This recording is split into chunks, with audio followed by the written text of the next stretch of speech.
কিভাবে ভাঙবা? যাও, আম্মু কি করো তুমি? ওটা তুমি এত এত দূরে কেন? যাও, তুমি একটু ছেড়ে দাও। তোমার আম্মু কি করতেছে? ব্যাং ভাঙতেছে।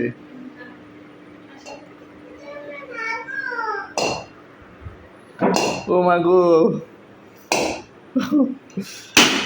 হ্যাঁ, হয়ে গেছে। হ্যাঁ, ভেঙে ফেলো দেখি তোমার কত টাকা হয়েছে। ওয়াও! ওয়াও! এতগুলো পয়সা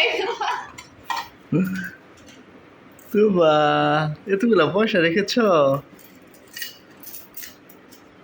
তোমার